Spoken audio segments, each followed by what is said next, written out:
সকলকে miss Bengali চ্যানেলে স্বাগতম। আজ আমরা টেন্স পড়ব। তো ইংরেজির সবথেকে গুরুত্বপূর্ণ বিষয় হচ্ছে টেন্স। আজকে আমরা সেই টেন্স সম্পর্কে পড়ব। টেন্স অর্থাৎ টাইম অ্যান্ড টেন্স। তো প্রথমে আমাদের জানতে হবে যে টেন্স কাকে বলে, তাই তো। টেন্স কাকে বলে? ক্রিয়ার কাল বা সময়কে টেন্স বলে। টেন্স তাহলে কাকে বলবো? ক্রিয়ার কাল। ক্রিয়া বলতে কি? ভার্ব, তাই তো। তাহলে ক্রিয়ার কাল বা সময়কে টেন্স বলে। তাহলে ক্রিয়ার কাল বা সময়কে টেন্স বলে বলতে টেন্স বলতে আমরা সাধারণত কি বোঝাবে? টাইম। টাইমকে টেন্স বলে। এরপর আমরা ইংলিশে কতগুলি টেন্স আছে? তাহলে ইংলিশে হচ্ছে সাধারণত কতগুলি টেন্স আছে? ইংলিশে সাধারণত 3টে টেন্স আছে। কটা? সাধারণত 3টে। কী কী? একটা হচ্ছে পাস্ট টেন্স, 2 নম্বর হচ্ছে প্রেজেন্ট টেন্স, আর 3 নম্বর হচ্ছে ফিউচার টেন্স। তাহলে টেন্স কাকে বলে? ক্রিয়া সম্পন্ন হওয়ার কাল বা সময়কে টেন্স বলে। টেন্সের কটা ভাগ? ইংরেজিতে সাধারণত কটা টেন্স আছে? প্রধান টেন্স আছে 3টে। কী কী? Past tense, present tense, future tense. Past tense বলতে বোঝায় যে কাজটা সম্পন্ন হয়ে গেছে, তাকে বলে পাস্ট টেন্স। যদি বলি যে আমি কাজটি করেছি, তাই তো, তাহলে সেটা হবে পাস্ট টেন্স। বর্তমান প্রেজেন্ট টেন্স মানে যে কাজটা হচ্ছে বা যে কাজটা ঘটে, আর ফিউচার টেন্স মানে যে কাজটা ঘটবে। তাহলে টেন্স সাধারণত টেন্স হচ্ছে 3 প্রকার। কী কী? Past tense, present tense, future tense. এবার আমরা দেখব এক একটা যে টেন্স আছে, তাহলে প্রধান টেন্স আছে 4টে। এক একটা টেন্সের আবার 4টে করে ভাগ। কটা করে ভাগ? 4টে করে ভাগ। কী কী 4টে ভাগ? প্রথম হচ্ছে ইনডিফিনাইট, ইনডিফিনাইট, তারপরটা হচ্ছে কন্টিনিউয়াস, 3 নম্বর হচ্ছে পারফেক্ট, 4 নম্বর হচ্ছে পারফেক্ট কন্টিনিউয়াস। তাহলে টেন্স হচ্ছে সাধারণত টেন্স কটা? 3টে। কী কী? Past, present, future. এবং প্রত্যেকটা টেন্সের কটা করে ভাগ? 4টে করে। কী কী? Indefinite tense, continuous tense, perfect tense, perfect continuous tense. এবার যদি আমরা হিসাব করি তাহলে টেন্স কটা হবে? তাহলে পাস্ট আমরা হিসাব করি, তাহলে past indefinite, past continuous, past perfect, past perfect continuous. কটা হলো? 4টে। তারপরে present indefinite, present continuous, present perfect, present perfect continuous. কটা হলো? 8টা। Future indefinite, future continuous, future perfect, future perfect continuous. কটা হলো? 12টা। তাহলে টোটাল আমাদের কটা টেন্স দাঁড়ালো? 12টা। তাহলে আবার একবার আমরা বলি, তাহলে টেন্স কাকে বলে? ক্রিয়া সম্পন্ন হওয়ার কাল বা সময়কে আমরা কি বলবো? টেন্স। টেন্স সাধারণত কয়টি? টেন্স সাধারণত 3টি। কী কী? Past tense, present tense, future tense. এবার হচ্ছে প্রত্যেকটা টেন্সের আবার কটা করে ভাগ? 4টে করে। কী কী? Indefinite, continuous, perfect, perfect continuous. যদি আমরা এরকম করে হিসাব করি তাহলে টোটাল আমাদের কতগুলো টেন্স দাঁড়াচ্ছে? টোটাল হচ্ছে আমাদের 12টা টেন্স দাঁড়াচ্ছে। তাহলে এই 12টা টেন্স সম্পর্কে বলবো, এবং তার আগে আমরা কিছু বেসিক জিনিস জেনে নেবো যেগুলো আমাদেরকে টেন্স পড়তে গেলে আমাদের প্রচুরভাবে কাজে লাগবে। তার প্রথমেই হচ্ছে ভার্ব ফর্মস। তাহলে এরপরে আমরা কি দেখব? Verb forms. ভার্ব ফর্মস মানে হচ্ছে এক একটা ভার্বের যে ফর্ম। যেমন আমরা যদি বাংলাতে পড়ি, যেমন আমি যাই, এটা হচ্ছে প্রেজেন্ট টেন্স। আমি গিয়েছিলাম, এটা হচ্ছে পাস্ট টেন্স। আবার আমি যাবো, এটা হচ্ছে ফিউচার টেন্স। তাহলে এই যে একটা যাই, গিয়েছিলাম, যাবো, এই যে 3টে কথা হলো, এই 3টে কথা যেমন আলাদা, সেরকম ইংরেজিতেও এরকম আলাদা হবে।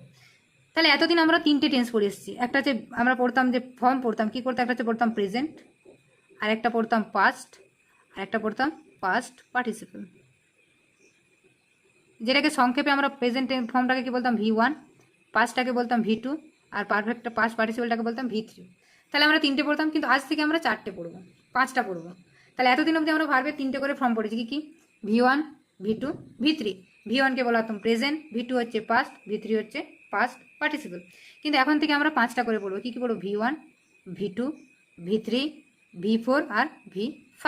কারণ এই 5টা জেনে গেলে আমাদের কিন্তু টেন্স বোঝা অনেক সহজ হয়ে যাবে। এবার আমরা দেখি, তাহলে V1, V2, V3, V4, V5। তো প্রথমে আমরা আগে একটা ভার্বের ফর্ম লিখে নেবো, তাতে আমাদের বুঝতে সুবিধা হবে। একদম সহজ ভার্বের ফর্ম। তাহলে আমরা জানি ডু, ডু মানে করা। এর V2 কী হয়ে যাবে? ডিড। V3 কী হবে? ডান। V4 কী হবে? ডুইং। আর V5 হয়ে যাবে ডাজ। তাহলে এটা হচ্ছে আমাদের ভার্বের ফর্ম সাধারণ। তাহলে এই 5টা ফর্ম আমরা জানবো। তাহলে আরেকটা লিখে নিই, গো, ওয়েন্ট, গান, গোয়িং, আর হচ্ছে গোস। তাহলে 5টা ভার্বের ফর্ম আমরা করে নিলাম। এরপর আমাদেরকে জানতে হবে, তাহলে আমরা এগুলো জেনে নিলাম। তাহলে প্রথমে আমরা দিলাম টেন্স কটা। টেন্স হচ্ছে সাধারণত 3টে। কী কী? Present, past, future. প্রত্যেকটা টেন্সের কটা করে ভাগ? 4টে। কী কী? ইনডিফিনাইট। তাহলে এতদিন আমরা কটা করে ভার্বের ফর্ম পড়েছি? 3টে। কী কী? V1, V2, V3। আজ থেকে আমরা 5টা পড়বো। 5টা আমরা ফর্ম দেখে নিয়েছি। এরপর এখানে যখন আমরা টেন্স পড়ছি, টেন্স হচ্ছে ভার্ব ছাড়া কমপ্লিট নয়, তাই তো। তাহলে এটা আমাদের ভার্বের ফর্ম হলো, আমরা এরকম করে পড়বো। এরপর আমরা আরেকটা জিনিস দেখে নেবো, যে এরপর আমরা দেখবো যে এক একটা ভার্বকে কী নামে ডাকা হয়। তাহলে প্রথমে আমরা V1, তারপর লিখছি V2, তারপর লিখলাম V3, তারপর হচ্ছে V4, একটা হচ্ছে V5। তাহলে V1কে আমরা বলবো প্রেজেন্ট ইনডিফিনাইট। কি বলবো? Present indefinite. তার মানে কোনো সেন্টেন্সে আমরা যদি দেখি ভার্বের V1 ফর্ম আছে, তাহলে সেন্টেন্সটা কি হয়ে যাবে? Present indefinite. আচ্ছা, V2কে আমরা কি বলবো? Past indefinite. V2কে কি বলবো? Past indefinite. আচ্ছা, V3কে আমরা শুধু কেবল বলবো পারফেক্ট। V3কে কি বলবো আমরা? পারফেক্ট। V4 হচ্ছে কন্টিনিউয়াস, আর V5 হচ্ছে প্রেজেন্ট ইনডিফিনাইট। V5 হচ্ছে কি? Present indefinite. তাহলে এই পাঁচটা জিনিস আমাদেরকে মনে রাখবে। তাহলে V1 present indefinite, V2 past indefinite, V3 perfect, V4 continuous এবং V5 হচ্ছে প্রেজেন্ট ইনডিফিনাইট। তাহলে এটা হচ্ছে আমরা জেনে নিলাম V1 V2। এরপর আমরা এখানে আরেকটা জিনিস দেখে নেবো। আমরা জানবো যে বি ভার্বস। তাহলে ইংরেজিতে বি ভার্বস কতগুলো আছে? পাঁচটা। কী কী? একটা হচ্ছে অ্যাম, is, are, was, R, wire. তাহলে কতগুলো বি ভার্ব আছে? অ্যাম ইজ আর। এর মধ্যে অ্যাম ইজ আর কোন টেন্সে বসে? প্রেজেন্টে বসে। আর ওয়াজ আর কোন টেন্সে বসে? পাস্টে বসে। এরপর আমরা দেখে নেবো হ্যাভ ভার্বস কতগুলো আছে। হ্যাভ ভার্বস হচ্ছে তিনটে। কী কী? একটা হচ্ছে হ্যাভ, একটা হচ্ছে হ্যাজ, আর একটা হচ্ছে হ্যাড। এদের মধ্যে প্রেজেন্টে বসে কে? হ্যাভ হ্যাজ, আর পাস্টে বসবে হ্যাড। আরেকটা আছে ডু ভার্বস। কি আছে? Do verbs. ডু ভার্বস কটা আছে? তিনটে। কি? একটা ডু, ডাজ, আর একটা হচ্ছে ডিড। তার মধ্যে প্রেজেন্টে বসে কে? ডু ডাজ, আর পাস্টে বসে ডিড। তাহলে এই আমরা একটা জিনিস দেখে নেব। তাহলে বি ভার্ব কটা আছে? পাঁচটা। কি কি? Am is are was were, প্রেজেন্টে বসে এম ইজ আর, পাস্টে বসে ওয়াজ ওয়্যার। হ্যাভ ভার্বস কটা আছে? তিনটে। কি কি? হ্যাভ হ্যাজ হ্যাড, প্রেজেন্টে বসে হ্যাভ হ্যাজ, পাস্টে বসে হ্যাড। ডু ভার্বস কটা আছে? তিনটে। কি কি? ডু ডাজ ডিড, প্রেজেন্টে বসে ডু ডাজ, পাস্টে বসে ডিড। এবার আমরা দেখে নেব। এরপর আমরা আগেই বললাম, তাহলে V1কে আমরা কোন টেন্স বলবো? Present indefinite. V2কে কি বলবো? Past indefinite. V3 হচ্ছে পারফেক্ট, V4 হচ্ছে কন্টিনিউয়াস, V5 হচ্ছে প্রেজেন্ট ইনডিফিনাইট। এবার আমরা এক একটা সেন্টেন্স দেখে নেবো এবং সেন্টেন্স অনুযায়ী আমরা টেন্স আইডেন্টিফাই করা শিখে যাব। তাহলে আমি যদি প্রথমে লিখি যে আই ডু দ্য ওয়ার্ক, আরেকটা সেন্টেন্স লিখছি I am going to school, আরও একটা লিখছি I have done the work. তাই তো? তাহলে এগুলো আমাদেরকে টেন্স আইডেন্টিফাই করতে হবে। তাহলে টেন্স আইডেন্টিফাই করার জন্য প্রথমে আমরা ভার্ব আইডেন্টিফাই করবো। তাহলে প্রথম সেন্টেন্স ভার্বকে ডু, দ্বিতীয়টার ভার্ব হচ্ছে গোয়িং, তৃতীয়টার ভার্ব হচ্ছে ডান। এবার আমরা দেখে নেব ডু হচ্ছে ভার্বের কোন ফর্ম? V1। তাহলে আমরা জানি V1 মানে কি? V1 মানে হচ্ছে প্রেজেন্ট ইনডিফিনাইট। তাহলে এই সেন্টেন্সটা আমাদের কী হয়ে যাবে? সেন্টেন্সটা কী হয়ে গেল আমাদের? Present indefinite. এরপর আমরা দেখবো গোয়িং। গোয়িং হচ্ছে আইএনজি আছে, মানে এখানে ভার্বের হচ্ছে কি কি ফর্ম? V4। আচ্ছা, V4 মানে আমরা কি? V4 মানে কন্টিনিউয়াস। V4 মানে কি? কন্টিনিউয়াস। তাহলে এবার কন্টিনিউয়াস। এবার তাহলে কন্টিনিউয়াস তো তিনটে আছে। কি কি আছে? প্রেজেন্ট কন্টিনিউয়াস আছে, পাস্ট কন্টিনিউয়াস আছে, ফিউচার কন্টিনিউয়াস। কিন্তু কন্টিনিউয়াসের আগে বসেছে এম। এম হচ্ছে একটা হচ্ছে be verb. Am be verb কোথায় বসে? এম হচ্ছে প্রেজেন্ট টেন্সে বসে। তাহলে সেন্টেন্সটা কি হয়ে গেল? Present continuous. আরেকবার দেখি। তাহলে V4 হচ্ছে কন্টিনিউয়াস, কন্টিনিউয়াস, কিন্তু এম কোন টেন্সে বসে? প্রেজেন্ট টেন্সে বসে, তাই হয়ে গেল প্রেজেন্ট কন্টিনিউয়াস। তারপরে এটা আমাদের কি আছে? V3। আচ্ছা, V3 মানে কোন টেন্স? V3 মানে পারফেক্ট টেন্স, কিন্তু পারফেক্ট টেন্স এবং তার আগে হ্যাভ বসেছে। হ্যাভ ভার্ব কোন টেন্সে বসে? হ্যাভ প্রেজেন্ট টেন্সে বসে, তাই সেন্টেন্সটা হয়ে গেল প্রেজেন্ট পারফেক্ট টেন্স।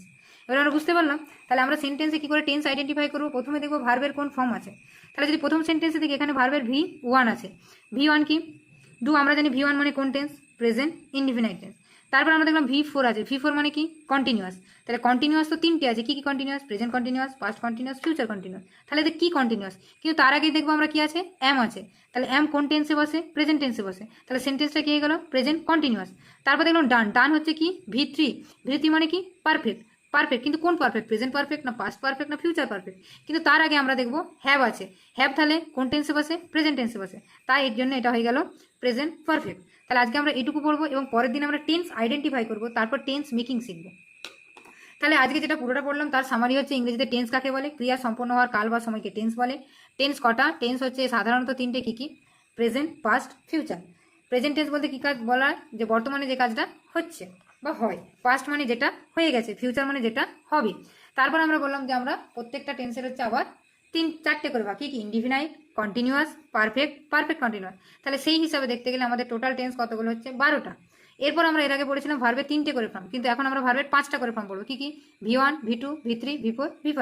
আমরা দেখে নিয়েছি ফর্মগুলো। তাহলে V1কে কি বলা হবে? Present indefinite. V2কে কি বলা হবে? Past indefinite. V3 perfect, V4 continuous, V5 present indefinite. তারপর আমরা বললাম বিভার্স। বিভার্স কটা আছে? 5টা। কি কি? অ্যামিজার, ওয়াজ ওয়ার, প্রেজেন্টে কারা বসে? অ্যামিজার, পাস্টে বসে ওয়াজ ওয়ার। হ্যাভ ভার্বস কটা আছে? 3টে। হ্যাভ, হ্যাজ, হ্যাড, প্রেজেন্টে বসে হ্যাভ হ্যাজ, পাস্টে বসে হ্যাড। ডু ভার্বস কটা আছে? 3টে। কি কি? ডু, ডাস, ডিড, প্রেজেন্টে বসে ডু ডাস, পাস্টে বসে ডিড। এরপর আমরা টেন্স আইডেন্টিফাই শিখবো। তাহলে টেন্স আইডেন্টিফাই শিখতে গেলে আমাদের আগে ভার্বের ফর্ম দেখতে হবে। তাহলে প্রথম সেন্টেন্স আছে আই ডু দ্য ওয়ার্ক। এখানে ডু হচ্ছে V1, তাহলে V1 হওয়ার জন্য এটা কি হয়ে যাবে? Present indefinite. তারপর হচ্ছে I am going to school. এখানে হচ্ছে ভার্বের V4 আছে। V4 মানে কি? কন্টিনিউয়াস। এবং তাহলে কন্টিনিউয়াস তার আগে কি বসে? এম কোন টেন্সে বসে? প্রেজেন্ট টেন্সে। তাহলে টেন্সটা কি হয়ে গেল? Present continuous. তারপর I have done the work. এখানে ডান হচ্ছে কি? V3। V3 মানে হচ্ছে পারফেক্ট, এবং তার আগে হ্যাভ বসেছে। হ্যাভ কোন টেন্সে বসে? প্রেজেন্ট টেন্সে বসে। তার জন্য এটা গেল প্রেজেন্ট পারফেক্ট। এবং পরে আমরা বাকি টেন্সগুলো সম্পর্কেও জানবো। And thank you so much.